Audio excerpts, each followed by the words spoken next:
Brad, I don't know what Windows sounds mean anymore. Did you ever? Yeah, you used to have the little doot that was like something disconnected, or the doot something connected. Yep. Or you had Brian Eno coming on and be like, yo, Windows is booting up. That's exactly how that went. Actually, that would be kind of like, we should make a Windows sound, like a Windows XP sound pack. That's just like, I've thought about that before. Yeah, not music, just yo, Windows is booting up. But yeah, no, I don't know what any of the, because they change the chimes every new version of Windows. I don't think I know what the new ones are supposed to mean other than just like general vibes. Yeah, and like outside of USB device connected and disconnected, I feel like they're all used so broadly and generically that it's impossible to learn what they mean anyway, you know? Yeah, like I just got a one. I don't know what that means. I think that might be, maybe that's Discord?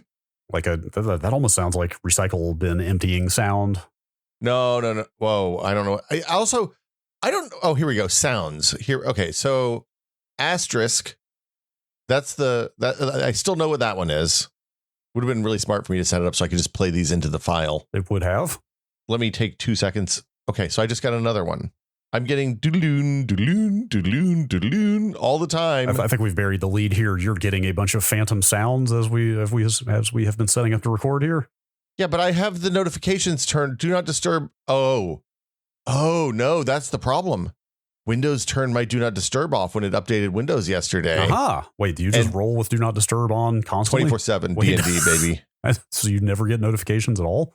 I don't. My phone is phones are for notifications. Yeah, okay. Computers are for leaving me the fuck alone. Man, I've gone the other way. My phone notifications now come through to my Windows install, which I have come to regret deeply, but not enough that I've bothered to turn it off. So which one are you using? The phone link or are you using a Unison? I'm using phone link. Is Unison better? The phone link is the one built into Windows for people who don't know, and Unison is the Intel kind of equivalent that you can install. But the Intel one works on, you can put it on AMD machines or whatever. It works on everything. Unison is fabulous. They're end of lifing it in June because anything nice Intel makes, they shut down after like 6 months. Of course. Well, okay. No reason to switch then, I guess. Yeah, don't switch. Unison lets you like share your screen. So like I hook my iPad up to my laptop and I use it as a second screen when I'm out and about. Man. Yeah, it's so cool. Good. That sounds pretty good. Phone link is distressingly limited, I have found. Like I installed it solely to try to get basically an iMessage client on my computer. That's what I use it for. Windows machine. But like it doesn't work with group chats. It doesn't work with a bunch of like it doesn't always sync messages coming and going after the fact. Like the group chat one is the biggest one. Like you cannot message multiple people at one time with it. Yeah, so I don't use group chats, so it's not really a problem. But I am an unwilling participant in several group chats, and I've messed them up using it. So anyway, yeah. So I put do not disturb mode on, which like also can I complain a little bit about the do not disturb icon? Hey, what else is this podcast for? Oh, fair, but like the do not disturb icon was on my taskbar next to the clock and the date. And then when I went up there, it was like, do not disturb is off at the top. And I was like, oh, let me click the thing that says do not disturb is on. And now I guess it goes away when you turn it on. But anyway, yeah, 24/7 do not disturb. Yeah. Hey, what if your devices didn't nag you so much? My devices don't nag me anymore. I did a newsletter about this. I'm down under 65 notifications a day on my phone. That's still a pretty high bar. It's not great. Like the problem is, like our laundry is in the garage, right? And the way that the washer note tells us that the load is done, because you can't hear the buzzer from outside the house, is that I get a notification. Sensible. And we have a kid. Yeah, so we do a lot of laundry, it turns out. I also set up a camera to have I talked about the coyote situation? Yeah, a little bit, yes. We talked about spores and such last week, I believe. Yeah, there was poo. So I set up a camera in the backyard, and it's a cheap camera, so it notifies me every time like dust flies in front of the camera. Is it just motion activated? It's just motion. It's just like when pixels change in the camera image, and it's not particularly discerning. So like bugs come up because they're interested in the infrared light, and that triggers it. A leaf blowing on my blueberry plants will trigger it. Does it send you an image of the motion? No. Oh, that would be cool. It's completely useless. All it does is tell me I need to go log into the thing. Now I will say, night before last, I got like, it was like boom, boom, boom, boom, boom, boom, boom, just hammering me. I was like, what the hell's going on? There was a spider, right? Like it's a wide angle camera on a bubble dome camera. and there was a spider that was on the glass directly in front of the lens. So it was like I just saw like spider body and legs that covered the entire field of view of the thing. Gross. And I was like, I'm not going to sleep tonight, man. This is bad. Spider did not give an F about your notifications. No, that spider was just like, hell yeah, give me that infrared light. I'm going to eat all these little bugs.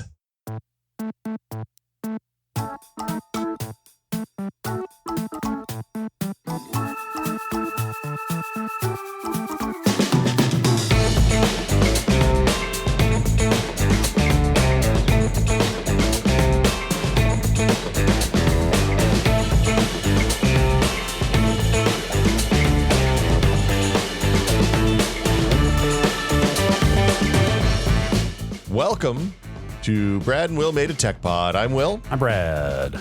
Brad. Hi. Hello.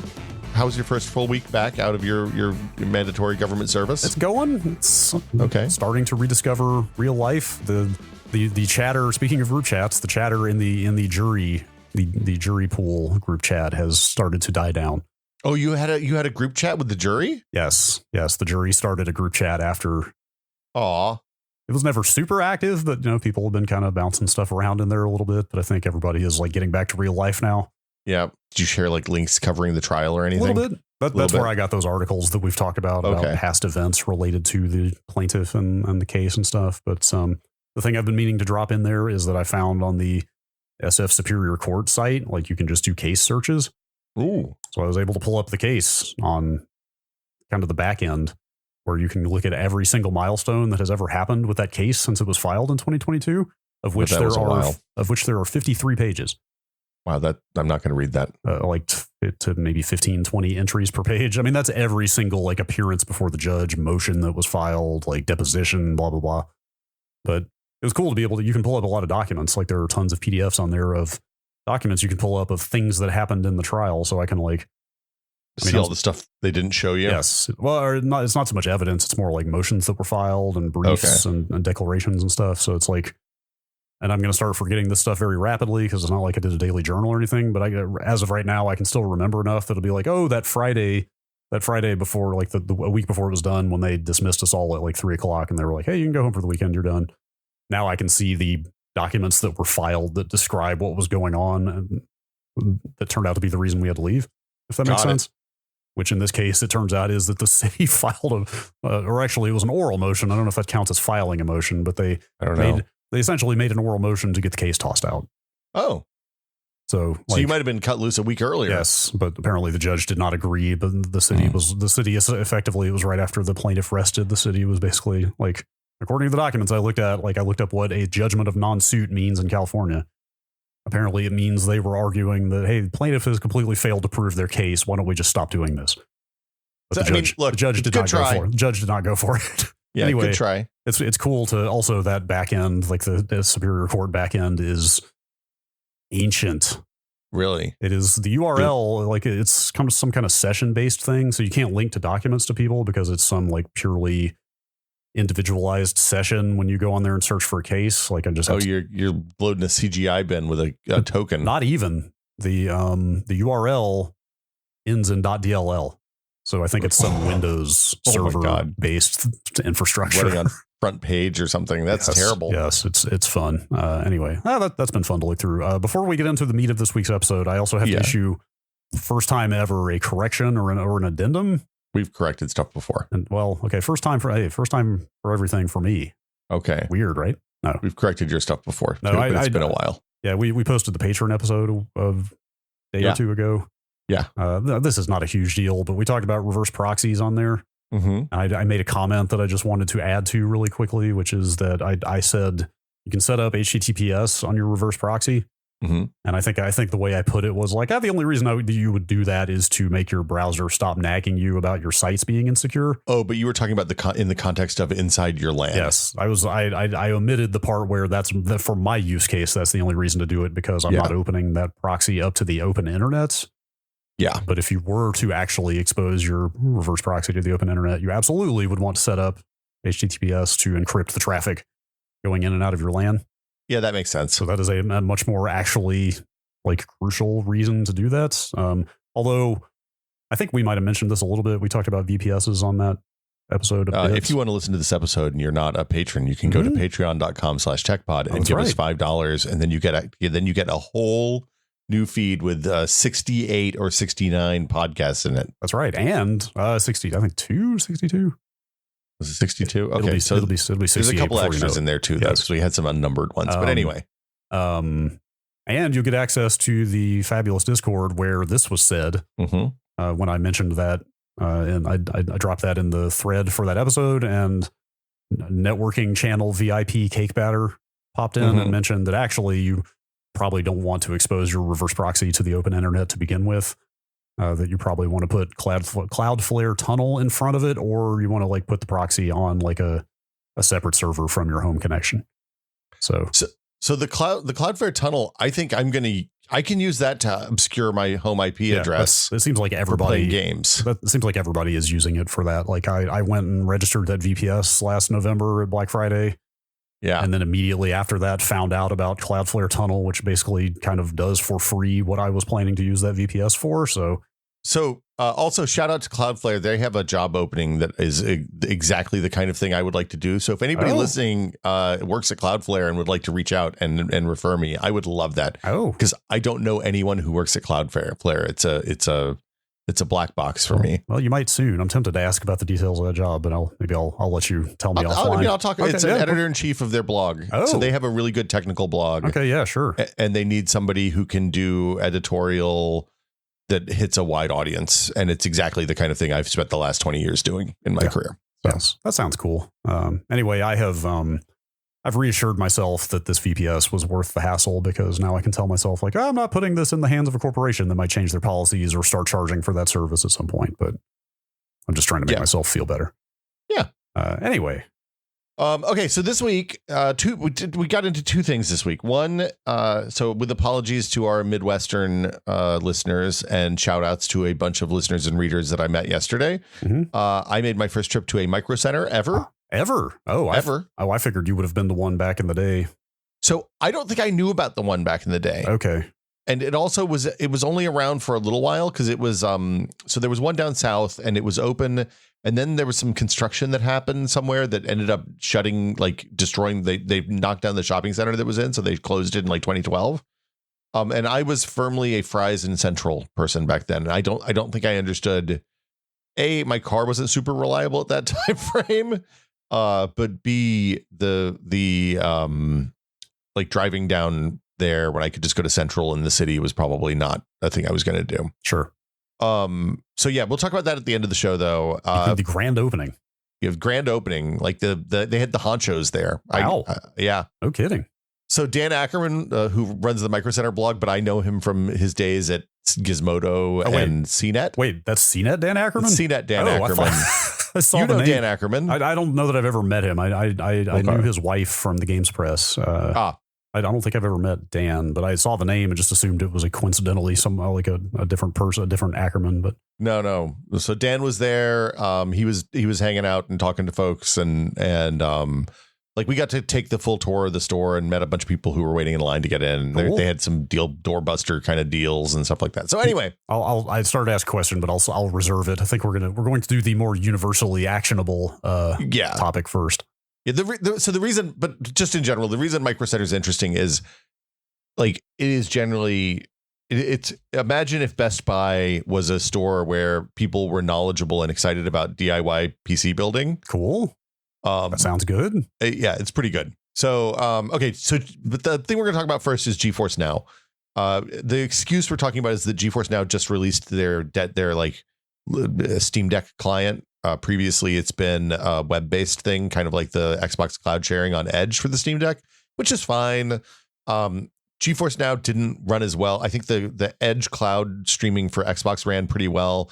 The GeForce Now web experience was less good when I tested it a year or two ago at this point. When you say Edge, you're talking about the browser Edge? Right? Yeah, the browser Edge. So you install Edge on Linux. I didn't realize there was a Linux version of Edge. Of course there is. Microsoft loves Linux now. It's the 21st century, Brad. Yes. The Ballmer era is long gone. Yes. Yeah.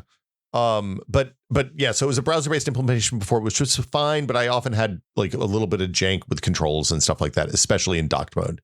The new version is a flat pack, which means it works with most Arch and Arch derivatives, including the Steam Deck, obviously, which is what it's built for. But it'll work on other distros, is my understanding as well. It doesn't work with Bazzite because that's based on Fedora Blue, stuff like that. My assumption is that people will like unbundle the packaging that's in the flat pack and rebundle it and put it in the normal repos for other distros pretty quickly because it seems to be pretty desirable. It works just like GeForce Now does on the PC. So you connect your account to the PC game stores like Steam and Epic, Ubisoft, EA, all the kind of usuals. And then for the games that have been flagged as compatible with GeForce Now in the back ends, which is something the developers or publishers have to do, you just kind of hit a button and hit play, and the game just runs off of one of Nvidia's data centers near you and streams the output as video and input back to the game. Okay, and it works really well. So all that contractual business did get handled at some point. I have not checked in on the like business end of GeForce Now since like I don't remember 2018, 2019. Like I remember this being a news story we covered on the Bombcast when GeForce Now was new, because if you remember when they first started out, they were just letting you stream any game you owned on Steam through their service. Do you remember that? Yeah, it kind of just works is the thing. Well, what I'm talking about is the part where developers or publishers now have to opt in. Yeah, like so the controversy was around them again enabling access to literally everything in your Steam library, and then some developers started going, we haven't given you permission to start monetizing our game through your service. Okay, so two things. So and especially since you've worked in development, I was just curious, like what the back end like business is that happens now. But go on. Yeah, so I don't know that it's weird. I don't know that I would call this monetizing. Is that a weird thing to get hung up on? I don't know. I'm just describing what happened. I'm not like I'm not making a value judgment here. I'm just saying that excuse me. There was a lot of ire from certain developers toward Nvidia over them including their games on the service without asking. Well, yeah, and there's some games that like aren't available. Like I think PUBG is still not available on GeForce Now. I'm not 100% about that.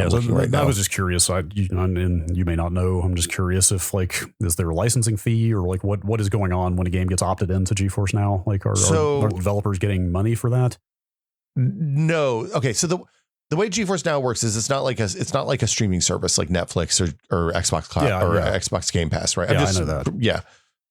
So you connect it to your game stores and then you play games that you've bought on those stores. So theoretically, it's just that instead of using a computer that's sitting in your living room, you're using a computer that you pay them for access to.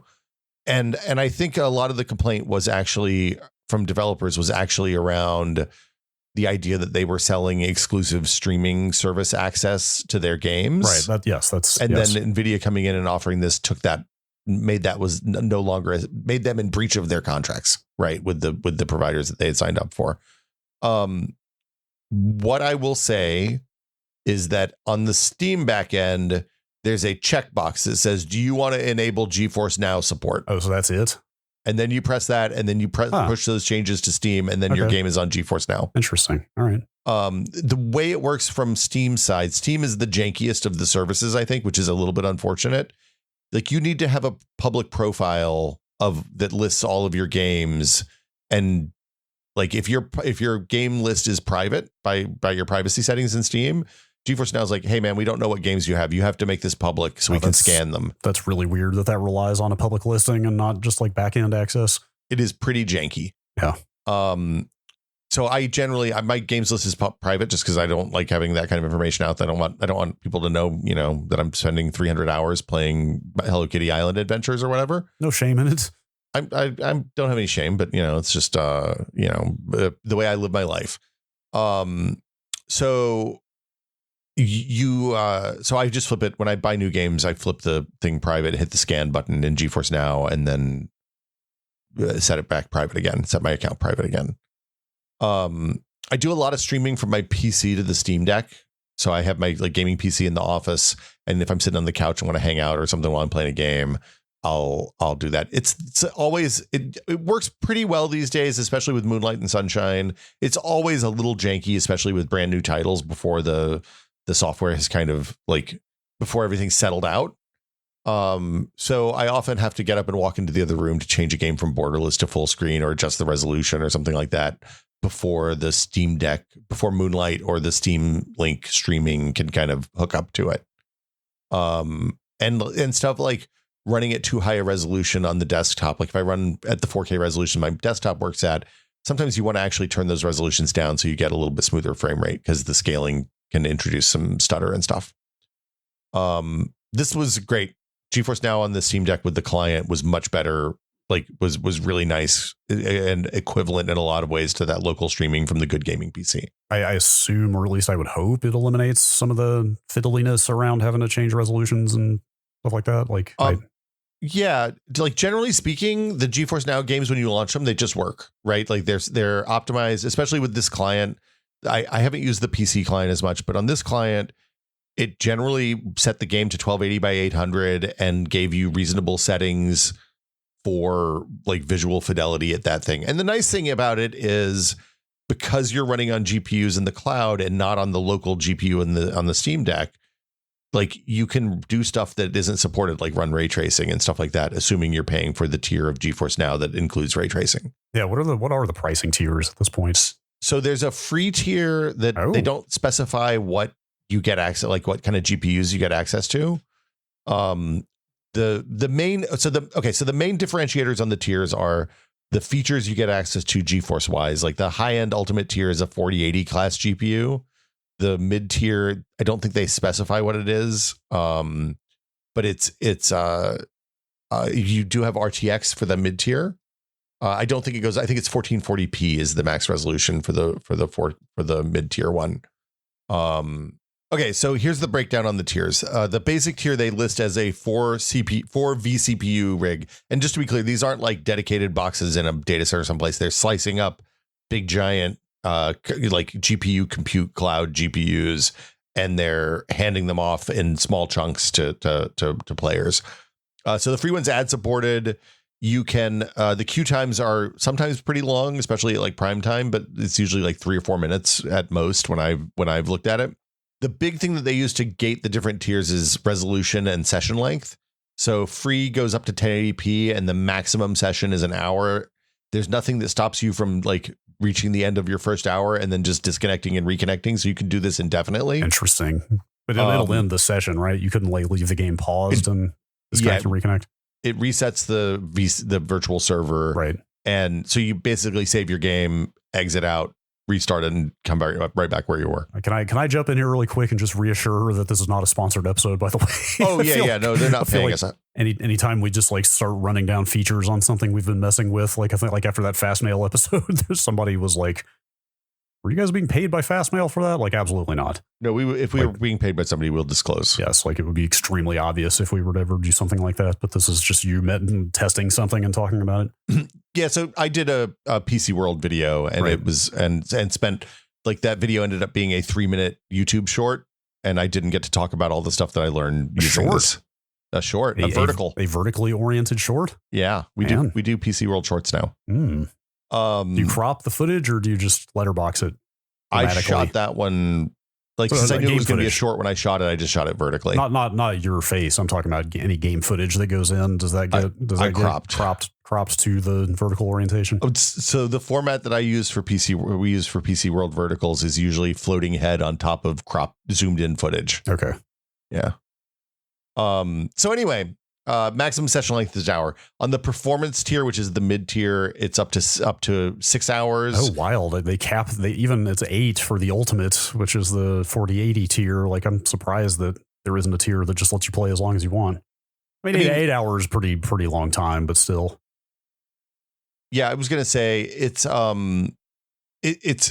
I never hit the 8 hours. I've been using it for 3 weeks now. My gaming doesn't work that way anymore, unfortunately. Yeah, that's fair. If I were paying for the highest tier, I think I might get a little annoyed when it said, hey, you have to disconnect now, but yeah. So then the other thing is you only get HDR. I think you get RTX at the 2 paid tiers. So that ray tracing, basically.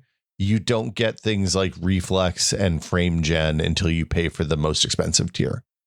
But also the most expensive tier is capped at 240 frames a second. On the Steam Deck client, everything's capped at 60 frames a second right now. Even if you have one of the handhelds that does higher frame rates, that's something that they had on the list of here's the stuff we're going to address. So anyway, it works really well out of the box. It works by default with most games at 1280 by 800. Sometimes if you have like a game that you played on a PC that has a higher resolution saved in the cloud save settings, you'll have to like go in and manually tweak your resolutions and stuff. But also it didn't matter when I tried it. So it was fine. You mean like it just scaled down even if the resolution was too high? Yeah, pretty much. All right. Pretty much. And like the thing that was interesting about this is, you know, the Steam Deck hardware is relatively modest at this point, right? It's basically like console, like this generation of console perf at the resolution that you like. You can run this generation's console games at 1280 by 800 pretty well on that machine. Like 30 FPS, maybe higher, maybe a little 30, higher. 40, 60, somewhere in there. Yeah. Depends. Apparently people got Doom the Dark Ages running on it. Yeah. At like 30. I think it's probably, I only know this by passively absorbing information about it as I have been looking at insufferable arguments on Blue Sky about ray tracing. That's a conversation for another day. Look, I don't want to talk about the ray tracing stuff right now, but I was interested. I was curious to see how they managed to make that work. The thing that bums me out about the Dark Ages thing is I look at how was it Machine Games that did Indiana Jones? Yes. I look at how Machine Games used light in that game, and it sold the need for ray tracing, right? Like you use your torch to solve puzzles, and you're holding the torch up in front of you to see things in tombs and stuff like that. Yeah, I got to play that game at some point. Game is incredible. It is both a game design and technological showcase. Doom has all this cool dynamic light, like ray trace light stuff, and they don't like there's no gameplay impact for almost any of it. Anyway. Yeah. Did you know that did you know they're using ray tracing, hardware ray tracing in that game to trace individual pellets of the shotgun shots? That makes sense. Like that's actually something really interesting to me is the non-graphical, non-visual uses of ray tracing hardware.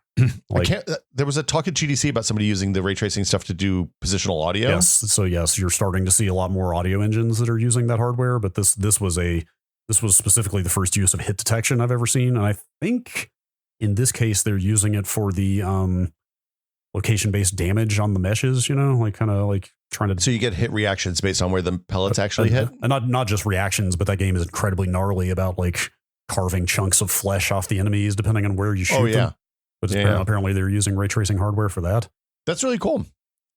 Okay, so the reason I wanted to write about this and the reason I was interested in it is it seems like PC gaming, it opens up the whole spectrum of PC gaming.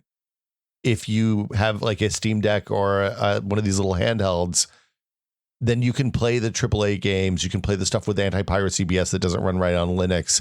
You can play the games that have too high system requirements for this hardware. Oh, let me stop you there. So are you saying, I mean, I don't know if this is apparent by looking at UI or whatever, but are you saying these cloud instances are Windows based? No. They must be. Because you said, it'll run. Like, what are the big Steam-based anti-cheat games? I played Fortnite on it. I played Call of Duty. Oh, or actually, yeah, this isn't just Steam. It's all the services. So you can play anything. So like Fortnite, which has anti-piracy stuff that doesn't run on PC. Right. I think Destiny won't either, right? I didn't try Destiny. Valorant maybe is another one.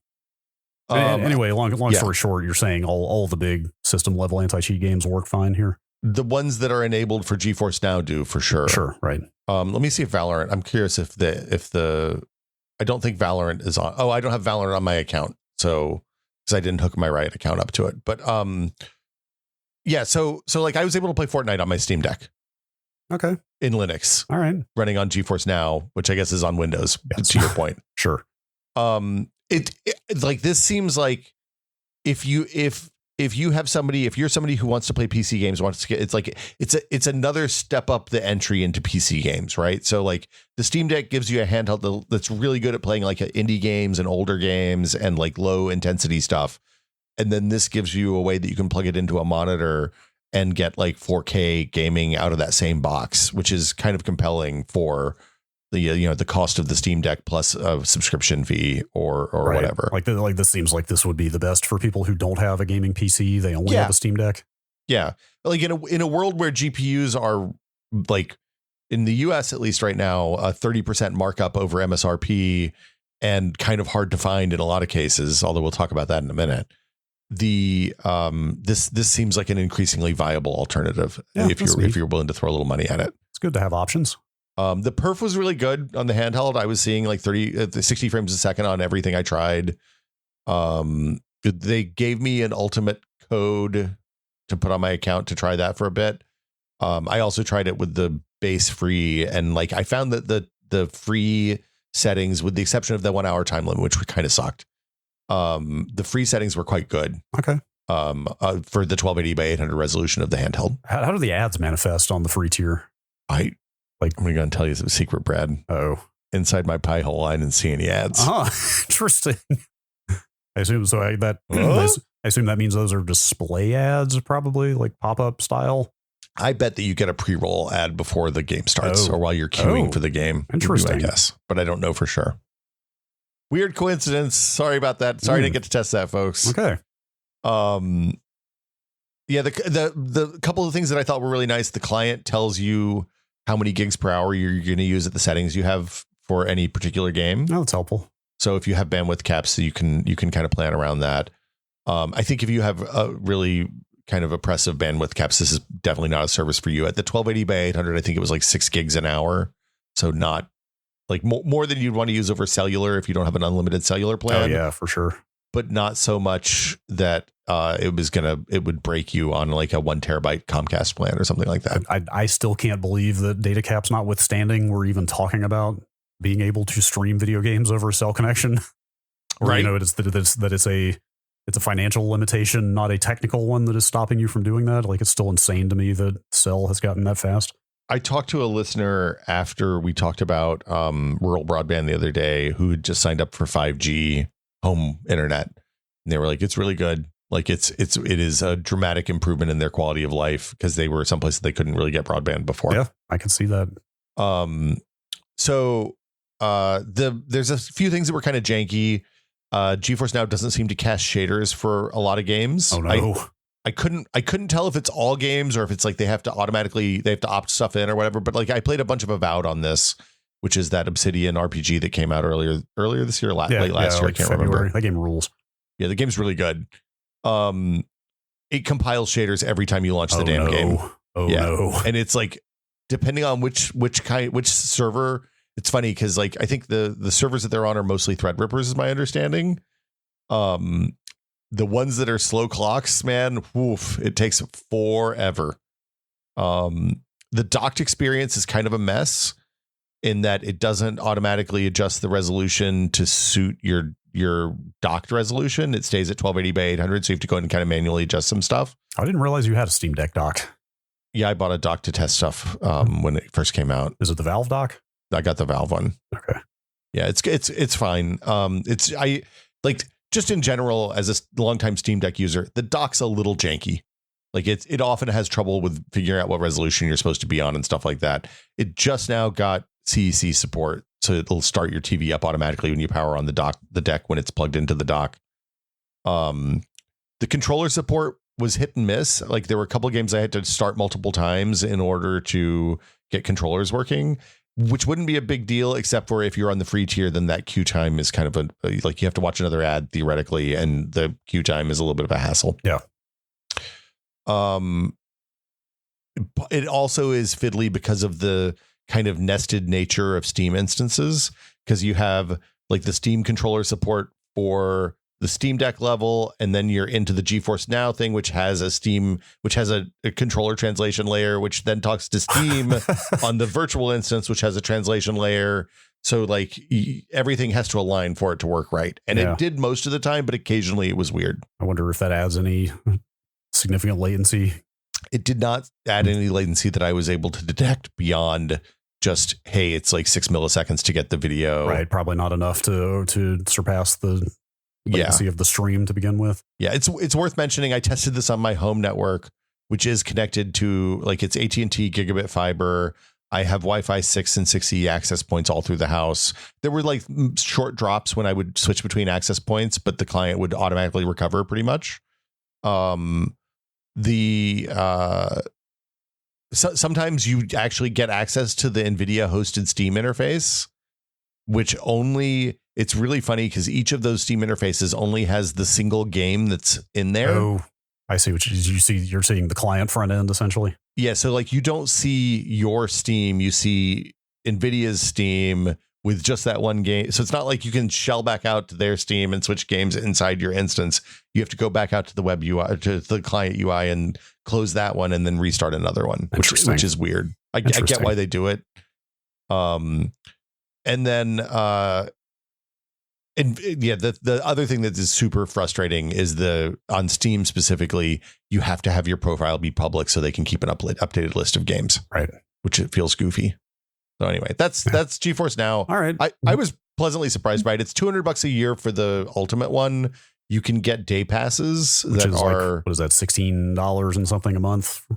Yeah, it's 16. Yeah, it's less than the cheapest 1080p GPU you can buy right now. Yeah. Annually, which like is how I was talking. It's funny. I was talking to somebody yesterday about this at Micro Center, and they were like, yeah, I've been using GeForce Now since my last PC died in the pandemic. And I was like, oh, how's that going for you? Like, it's great. I pay $150 or $200 a year or something, and I didn't have to chase a thing. But then they were taking advantage of some bundles at Micro Center yesterday. Yeah, I've got a friend that also decided they were done with maintaining a local gaming PC and switched to this and seemed quite happy with it. It also seems like the kind of thing, if you are that like Steam Deck and no PC owner, hypothetical person, you could maybe dip in and out of something like this. Like there's probably plenty of games that run just fine locally on your Steam Deck. So you could just like turn this on for a month when you want to play something big. Well, I was going to say, so that's the other thing is like, I have a friend who I play Half-Life 2 DM with once a week, probably. And he's a longtime Mac user, and he just has a GeForce Now thing. So we play for an hour and then he disappears, and he comes back for a minute, and then we play a little bit more, and then we're usually done. Sure. They do, if you want to try it and not commit to the full, the plans are priced based on day passes, 1 month plans or 6 month plans. So the day pass for the 1440p tier is like $4. It doesn't include ads. You can try it out for a day or two and see what you think. I think it's $7 or $8 for the ultimate one, which seems expensive, but whatever. Yeah. Before we move on to Micro Center, I want to sidebar real quick and ask what kind of access points do you have? I'm using Ubiquiti 6E. Okay. I have 1.6 and 1.6E. I see. Like I have a 6 extended range one in the garage that covers the backyard and like kind of surprisingly large chunk of my neighborhood. Mm-hmm. And then I have the 6E one that's like close enough to my lights that sometimes they don't connect. I see. Yeah. I've been, my Wi-Fi is fine, but I'm still on the Wi-Fi 5/802.11 AC access points. And I've just kind of been getting the itch to upgrade, but it's not bad enough. It's not bad at all, to be clear.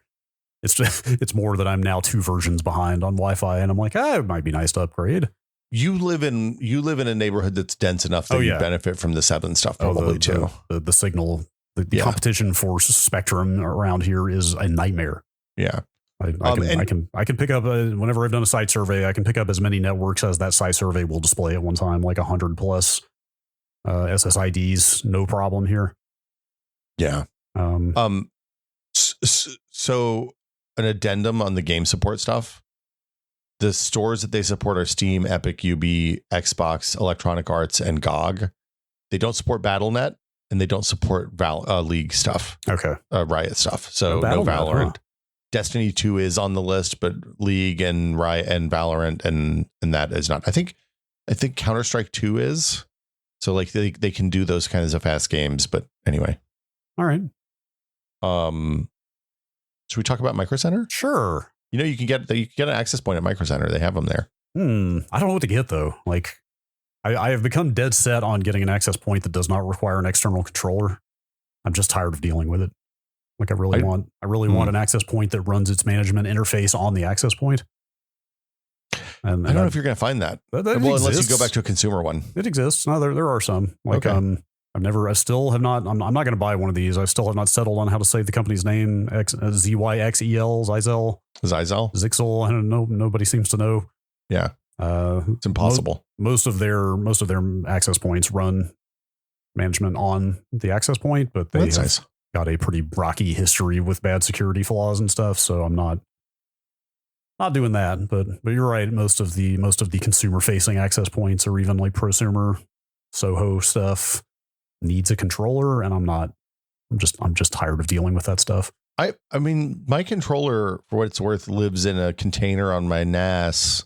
Yeah. And it's been relatively like it's like I just set it up 3 years ago and then haven't touched it since then, really. Yeah. Now that I'm running actual containers with Podman, like it would be somewhat easier to just stand up a Ubiquity, like whatever they're calling the unified command console or whatever, unified network application this month. But when I was doing that manually, it was a fucking nightmare getting that thing working. Oh, yeah. It relied on like an old version of MariaDB or MongoDB or whatever database it uses, that like I had to use like a 2 versions old Ubuntu install that still included that old version. Anyway, whatever. We don't need to get into it, but it's still just kind of a hassle having to run extra software to administrate your Wi-Fi. So it's funny. I had just bought the Ubiquity stuff when all the drama happened with them. And as a result, I never connected to their cloud service. Yeah, yes. That's the other thing, is I would love a thing that doesn't even have the option for cloud management, but at least as long as you can opt out of it, I'm fine with it. I'm increasing. We talked about this about the thermometers, the thermostats. I'm increasingly of the no cloud. Yep. Like just not buying anything that connects to the cloud for the home automation stuff. I don't even want hooks, even if it's optional. I don't even want hooks into the device from somebody's servers. Yeah. But, anyway. So Micro Center, like I said, billed as the people have always talked about this like it's Shangri-La. They're right. It's real good. Okay. All right. The vibes. Okay, so it was grand opening, so people were there. They were really excited. They kind of soft opened last weekend, so people have been trickling in and out and like walking in and being like, "Hey, is this place open?" This is Santa Clara. This is right on the edge of Santa Clara and San Jose. So that's like an hour south of San Francisco for people who don't know. It took me 40 minutes from Pacifica, I think, that's to get there. Not too bad. Should I get a list of locations? I've always been curious about Micro Center because I've heard for years and years how great they are, but they have 29 locations now, is my understanding. They're like mostly Southwest, right? No, Central, like Midwestern. It's Chicago and really? And they spread out from Chicago, is my understanding. What were your apologies to Midwesterners for then? They've had Micro Center for so long. This is old hat. Yeah, us talking about this is like saying, hey, let me tell you about a grocery store. The produce is on the right and the frozen stuff's on the left. I mean, I bet they are happy to get there to sit there and nod sagely at things we're saying and be like, yeah, it's great, isn't it? Right now you know. Well, I talked to a friend who like is from Chicago, and he was like, I was like, hey, he was in town yesterday and was like, hey, you want to grab lunch? I was like, I can't. I'm going to the Micro Center grand opening. He's like, what the hell are you going to a Micro Center grand opening for? Fair. And I was like, you have no idea how good you've had it, man. And yeah, so anyway, I'm looking at some pictures here of the inside. I need to go here. Yeah, we should go on a field trip sometime. Yeah, we should. Even if I'm not going to buy anything, I mean, we'll get into this as you talk about it, but it would really be nice to be able to just go to a place and look at like PC cases. I mean, Central has some of that, but not really. The Central location, at least the Central in San Francisco, is very small by comparison to these pictures I'm looking at. Yeah, and also like, okay, so let's just get into it. Okay, like they have a bunch of the stuff that you want to be able to handle and look at and touch and see how it works. They have out. For the most part. So what is that? Like what cases, keyboards, mice. Okay, like keyboards out to type on? Not all of them, but they have a lot of floor samples. Like the Keychron section had, I think, a bazillion. I could be misremembering. I saw a lot of stuff yesterday. I thought that the Keychron had almost all of their models out where you could handle them. Man, that's cool. The cases, they had 2 or 3 rows of cases that where the cases were just on like wire racks. You could pick them up, you could open them up, you could take them off the shelf. You could see like which pieces are riveted in, which pieces are screwed in, all of that stuff. Great. It was really, really good. Monitors? They had a buttload of monitors out. That was on the other side of the store. Like on and so on and I mean it's like normal display mode bullshit though. So it was they were real bright. But you could see them. In my case, I've never seen an OLED monitor. I mean, I've seen OLED TVs, of course, so I basically know what the screen is like, but I'd still love to see some OLED moniters in action because I'm really starting to get an itch for an OLED monitor. They had a like a sim sled, like a racing sled set up. Okay. With a Samsung G12 extreme ultra widescreen monitor on it that I got to play with, and like a wasn't the Fanatec, it was the company that's kind of knocked them off. Moco, I think is the name of it. Like F1 direct drive racing wheel on it. It was real good.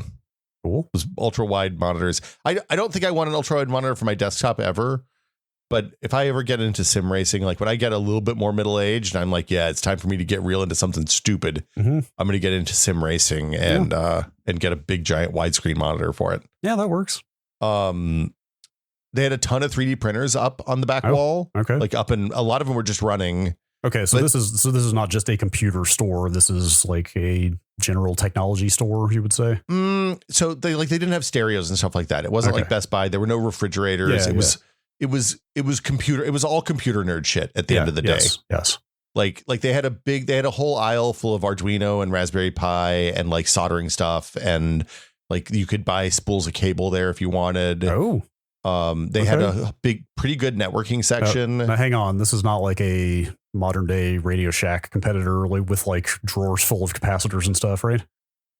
They had bags full of capacitors. Really? They did not have drawers full of capacitors. I mean, they sell capacitors though. That's Brad. I almost bought some PC speakers. They had They had like Raspberry Pi project speakers. That we could have soldered on speakers too. Man, I need to go here. Yeah. We can go there. I wish I had bought. There are two things I wish I bought. They had a whole section of like little handheld keyboards for like living room PCs and stuff like that. Okay. And I wish I'd bought one of those to use on my Raspberry, my Mister and my Steam Deck. Okay. Like to have a Bluetooth keyboard for those. Yeah, that's neat. I also wish I'd bought the stuff to make PC speakers. The line was really long. I didn't think we were going to buy anything. And then by the time we did, I'd forgotten what I wanted to buy. And I just remembered it was the PC speaker stuff. Anyway. That's a good reason to go back. It would take me, man. You'd have to ride down to Colma and we'd have to drive together. 2 hours and 55 minutes on public transit to get there. Yeah, no, but you'd ride to BART and we would drive together. That's doable. Yeah. Because you'd have to ride like Caltrain or something down there, I mean, right? This is 4 or 5 different connections to get there. Yeah. So the other thing is that they have 2 big BYO. Again, this is not sponsored. I just think this is cool. I'm stoked that it's here. They have 2 big DIY PC build areas. One is their knowledge bar. It's not full of geniuses. It's full of knowledgeable people. Where you can like bring your busted ass DIY computer in and they'll help you figure out what's wrong with it. They'll also do stuff for you. Like they had a menu up that had like, hey, if you want hard tube water cooling put in your PC, here's how much it costs. Oh, just like they'll just do it for you. Okay. Yeah, it was expensive. It was like $800. I will do. If somebody wants hard tube water cooling put in their PC, I'll do it. I think that probably includes some of the hardware too. Would be my guess. Yeah. My assumption is that's like a prepackaged hardware and labor project. Okay, that makes sense. I wonder if you could just like. I mean, I would rather do this at home personally, but I wonder if you could just like go buy a full computer's worth of parts there and then like sit down and put it together in the store in that area and maybe just ask questions as you go or something. Well, so that's the next part. I don't know about that actually, but the DIY build your own section is like a third of the store, quarter of the store probably. It's like all the shelves on one side of the store, like rows and rows and rows of stuff. And it's like closed cabinets with CPUs and memory and SSDs and video cards and all that stuff in it. And then the cases are down at the other end. And if you go up to the DIY bar, the BYO or build your own bar, then like there are people there that will come grab a cart, walk with you up and down those aisles and help you navigate picking compatibility with like CPUs and RAM and motherboards. Man, that's cool. Make sure that you're putting everything into a case that fits. They had like some small form factor cases, including like the usual kind of, they didn't have any like super niche stuff, but they had like all like nice fractal cases and stuff like that. That sounds fun. I don't know why this comes to mind. That sounds like a fun, like retirement job. Like if I were retired and, you know, like sometimes when people retire, they get like a part-time job to pass the time. Like it would be fun to just help people go up and down and make like, just ask them what their budget is and what they want to do and just help them spec out a PC, like in like kind of supermarket sweep style or Toys R Us style. It's like one of my favorite teachers was a retired chemist who came back to teach high school chemistry. Right. And that's the equivalent for you and me. Yes. Something to aspire to. Can I talk about the filament selector thing? Because it was really cool for 3D printers. Mm-hmm. It was kind of like paint chips when you go to like a paint store. Mm-hmm, but they had a bunch of 3D printed filament samples with a barcode on them. And they had like a rack after rack after rack of them, like 50 or 100 on a rack. And you pulled the color and the material you wanted. And then you walked over to this other thing about 20 feet away and you scanned that barcode. And the thing was like, do you want, 1.75 millimeter PLA in crimson red? And you were like, yes. And then it had a big giant rack on like, remember the rack, the shelves in Wall-E in his house that had all the shit on them, and it would like run on a like kind of a, like the shelves would go up and down on a kind of Ferris wheel type mechanism. It's like that, but for hundreds and hundreds and hundreds of spools of filament. So then the shelf would get to the right place on the filament for the filament you selected, and then there were little lights along the front of the table that would light up on the exact section of that big long 25-foot wide shelf with the filament that you wanted. I need to see that in action to fully, it was really good. Fully appreciate it. We're going to put that. So there's going to be a PC World video next week sometime. So I'll post that in the Discord when we get it, but I will definitely watch that and on Blue Sky as well.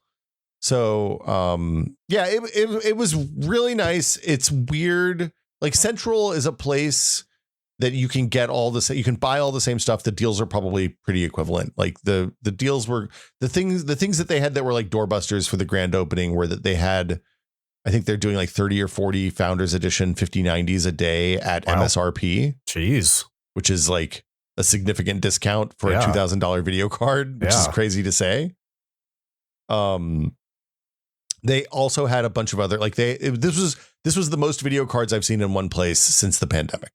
Since Bitcoin mining, honestly. Sure. What were the general price, like grand opening doorbuster stuff aside? Like, were they all being sold at MSRP, or do you know? No, they were being sold at the street prices for like the 5090s ranged up to like $3,700 for the water cooled all in one crazy ones. Maybe it was $2,700. They were expensive.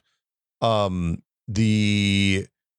like the Intel and the Intel cards, the 9070 XTs were a little bit marked up, but not too bad is my recollection.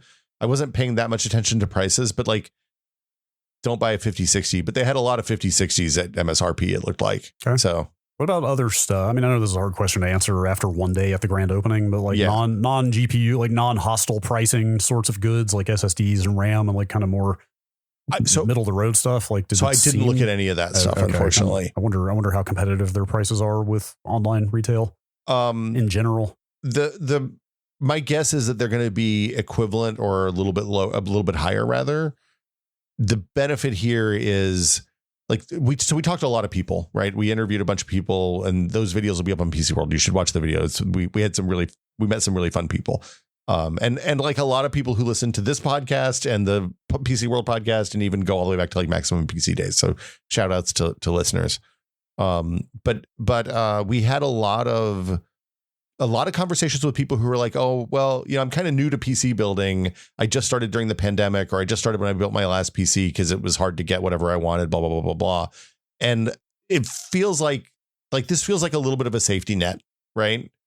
Because like, if you think about how hard it was for me to get into building PCs in the 90s when I didn't have a friend to kind of like ask stupid questions of, and even like how often I pick up after I'd been out of it for a little bit and then started coming back in and needed to build a PC in like 2015 when I would just text Gordon and be like, hey, what, I don't understand how this works. Can you explain this to me? And you get that kind of help when you're going to a place like this, which is nice.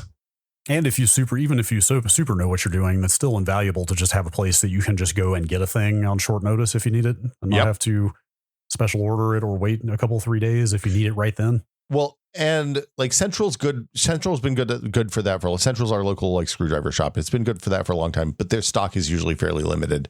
And there's a lot of stock here. Do they sell Apple stuff in quantity?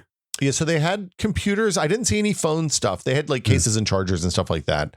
But they had a whole big Mac section right when you walk in. They had we didn't talk about this, but they had a ton of like pre-built desktop and small form factor PCs from like MSI and companies that sell pre-built PCs. Okay, so not PCs that they're building in-house to sell. I don't actually know if they're doing. I would assume you see like CyberPower and iBuyPower and stuff like that there. I don't know if they have a house brand for PCs. We kind of looked through that stuff, did a couple of laps through that stuff, and I looked at some of those machines, and like it felt like the value you were getting on those PCs was like they were well. It was if somebody came to me and said, "Hey, I have $1,500. What would you build?" They were pretty close to what I would build. Like and no big omissions for the most part. The other things they do a bunch of bundles, is my understanding, is like when they don't do sales on individual components all that much, but if you like their bundles have a reputation for being the bundles that are actually a value and not like two things you want bundled up with one thing you don't want. Mm-hmm. So there's no copies of Cameo in those launch bundles, I guess. Don't talk about Cameo that way. I like Cameo actually, but anyway. So yeah, like, and then they also had a much wider range of laptops than I've seen at like Best Buys or Targets or whatever. So it's like they had a handful of like low end Chromebooks and cheap laptops and stuff like that. They also had a huge selection of really like compelling gaming laptops, kind of ranging from low end APUs all the way up to like dedicated with discrete workstation graphics and stuff like that. So cool. It was cool. Yeah. And cool. TVs. They had TVs as well. Oh, wow. Huh. And then they also had like a 3-foot by 2-foot box with a PS5 Pro and an Xbox Series X and an Xbox Series S, and then a whole bunch of different colored controllers in it. Oh, that's neat. Yeah. So that's Micro Center. Okay. I wonder, I live for this stuff, and it's too early for this location to have it yet, probably, but I wonder what kind of like clearance stuff they have or will have. Oh yeah. I live for just rolling into the retail place and just seeing what's like price to move. Yeah. I will tell you, I don't think they had, I think the price to move stuff, you have to be there at like 7:00 the night before. Yeah, I'm talking like months from now, 6 months from now, when they've got stuff they just need to clear out. Yeah. I am, here's the thing. Next time we go down to the flea market, it's not that far to go over to Micro Center from there. Ooh, okay. So we could go to the flea market in the morning and then zip over to do a field trip to Micro Center afterwards. Yeah. I had a nice burrito from the place next door to it too. Great. Yeah. So like a real win-win situation. But anyway, I guess that'll do it for us. Yeah. Exciting things are happening. Yeah. It feels like things honestly, the nicest thing about the Micro Center thing, and the reason I wanted to talk about it in the podcast, is it was really fun to be around a group of people. Like everybody in that store was into PC building yesterday, partly because it was the grand opening, but partly because it's Micro Center. And like, whether it was somebody who was brand new to it and was just figuring it out for the first time and like had questions, or like we talked to a guy who's been running Linux as his main OS for the last 20 years. Wow. Right? Is that on the video or going to be on the video? I think so. Yeah. Great. Yeah. So like it was the, I think I've talked about this before, but like the first day I came to Maximum PC in 2000, when they were trying to recruit me to move to California, and they were like, why don't you just fly out and hang out and we'll talk and you can see what it's like to be here and all that. And I was like, yeah, sure. Okay. And I worked in that office, and it was the first time I'd been around people who were as excited about like PC building and computer hardware as I was. Everybody in this place felt like that. All the people that worked there were really excited. And like we talked to a bunch of their associates who were really knowledgeable and really helpful. And like when they didn't know something, they told you that they didn't know it. And then we're like, let me go talk to somebody or look this up, and I'll come back and get an answer for you. And then they got the right answer, which is really nice. A lot of times you don't get that in a retail situation. Yeah. So that's cool. Anyway. Last question. How does this compare to classic Fry's?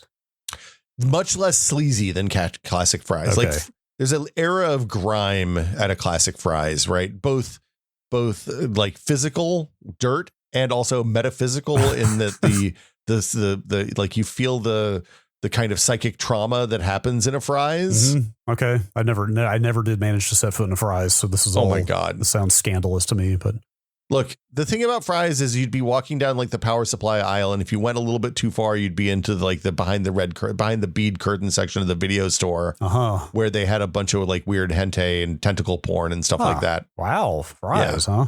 Fry's. Look, Fry's didn't sign up for any puritanical. they'd sell you jerky and porn at the exact same time. Mm-hmm. Yeah. Great. So anyway, I think when they did the expansion and they added Fry's in like Texas and all the rest of the country, I don't think they had the porn section in those. I think that was a Bay Area experience, but I don't know for sure. I wonder if this is a one-off or if Micro Center is going to be expanding more into other territories. So they said during the ribbon cutting that they try to do no more than 1 or 2 stores a year. Okay. So that is a reasonable growth, it seems like. And on the site, it says, hey, I have an in-store 18-minute in-store pickup, which means I don't know what that means. I'm curious. 18 minutes? Yeah. Meaning it can maybe it can be ready to pick up in 18 minutes from time of purchase or something? I think that is correct. They want to have it ready for you within 18 minutes. All right. There you go. And it's not available between Black Friday and Christmas. So anyway, that's it for this week, I guess. Yeah, that sounds Shout fun. outs to Micro Center. Hey, we're open to sponsorships from Micro Center. They seem okay. Yeah. There's one of these in Charlotte, North Carolina. I did not know that. Yeah, there you go. That's cool. Yeah, it's very nice. Definitely check it out. And yeah, if you like the show, please consider subscribing. We're a listener supported podcast. Without you all, we wouldn't be here. True. And we appreciate everyone's support. You can go to patreon.com/techpod and give us $5 a month, which goes to support both us and our families, which we appreciate very much. We do. The thing you get for that is access to the Discord, which is full of nerds, just like I met in Micro Center yesterday. Yep. Again, a knowledgeable group of wonderful people who are excited about sharing the things that they're excited about. Very true. And you get access to 62 and rising patron episodes where Brad and I dig into things that maybe didn't quite make the cut for a regular full episode of the show. Yes, we talked this week. I was reminded we talked about the scourge of no-name VPN apps on phones. Oh, God. Yeah. The children are apparently using in schools to bypass, presumably to bypass like school internet filtering. But okay, so I've done that too. Okay. When I've been at my daughter's school working, I've used my VPN to bypass their terrible filtering. No, that's fine. It's just you should know what you should vet the VPN that you're connecting to in order to do that is all I'm saying. I think I trust me pretty quite a bit. Anyway, patreon.com/techpod. It's $5 a month. We appreciate each and every one of you, listeners, supporters, whatever. It's all good. If you don't want to sign up for the Patreon, maybe think about leaving a review. This is something other podcasts always tell people to do, and I've never really done consistently. But apparently, if you leave a review on something like iTunes, that exposes our podcast to more new audiences and more people, which is good for us as well. We appreciate that too. Yes, we do. And that will do it for us this week. Thanks for listening. We'll be back next week with another edition of the Tech Pod. Thanks for listening. Yes, I don't know what we're doing next week, but I'm leaving for LA for Summer Game Fest on Friday, so it might be.